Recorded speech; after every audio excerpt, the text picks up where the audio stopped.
thank you for your introduction. The one thing you left out of my background is the one thing we have in common with our governor as well, which is in all three of our cases, before going into public service, we spent years, formative years, important years, in the private sector, working in highly innovative, competitive companies that were engaged in export. I think that is a lot of why you get it, why you're a tremendous leader in SBA, and even more importantly, for me, day in and day out, why our governor gets it. We have an amazing governor. In Jack Markell, we have a tireless advocate for Delaware, and I hope those of you who are not Delawareans and do not yet know him will actually take us up on what I will join you in a shared challenge to get to know us better.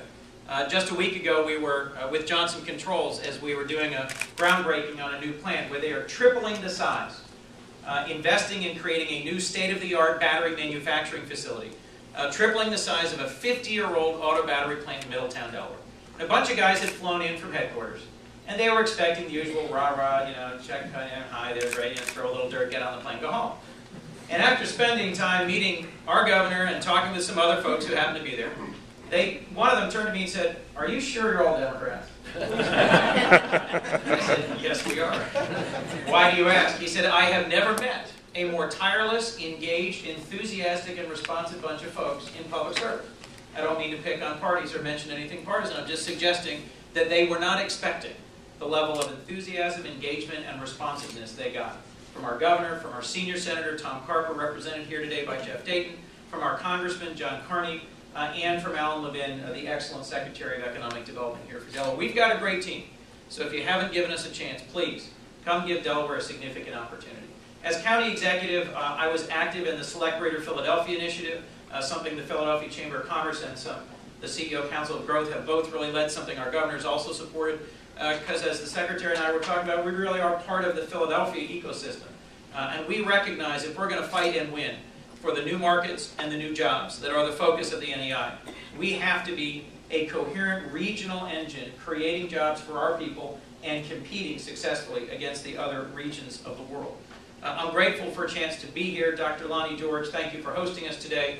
Delaware Technical and Community College is a great resource, and when I was at W.O. Gore & Associates, an innovative materials-based science company, we took advantage of Del Tech as a great training resource that could work with us in a way that helped us strengthen our manufacturing. We also worked with an engine that is within the Department of Commerce, the Manufacturing Extension Partnership. If you don't know about it, it is a great gem. Whatever state you're in, there is a Manufacturing Extension Partnership, which, as the governor and I were talking about, is a great contributor to the bottom line of Delaware. Helps manufacturers up and down the state streamline their execution on deliveries and orders and be more competitive locally and globally. In my first 6 months as a senator on 4 committees, I focused on one thing that I just wanted to mention to you today before introducing the Secretary of Commerce, and that's patent reform. I was proud to be a co-sponsor of the patent reform bill. We actually managed to get it out of the Judiciary Committee and out of the Senate, and it now waits over in the House. And I recently wrote an op-ed about what enormous potential lies in the Patent and Trademark Office. And folks, this Secretary of Commerce gets it. He's someone who understands that only by investing in innovation, by streamlining that process, by reducing the wait time, by making it more responsive to business, can we unlock the creative potential of American innovators and the potential exports of their inventions and the growth that could come from there. One of the other reasons I was grateful for the opportunity to sit with Secretary Locke earlier this week in my capacity as a member of the Foreign Relations Committee is that he's a former county executive. Every time I get to spend time with someone who has slogged through the unique joys of county government, it makes me feel better. It's sort of a shared pain kind of moment. He went from there to 2 terms of leadership as the governor of the state in America that is most connected to the international economy. The state of Washington is the most export-dependent or the most export-winning state in our whole country. And since his appointment as the 36th Secretary of Commerce for the United States, Secretary Locke has shown that he's not just the master of the Patent and Trademark Office, not just the master of the Manufacturing Extension Partnership, the master of the U.S.-China relationship, of the American relationship with the world. When our president says we need to double exports, he can turn to this man and rely on him for leadership, for energy, and for execution. When he was governor of the state of Washington, he doubled that state's exports to China and created 280,000 new jobs.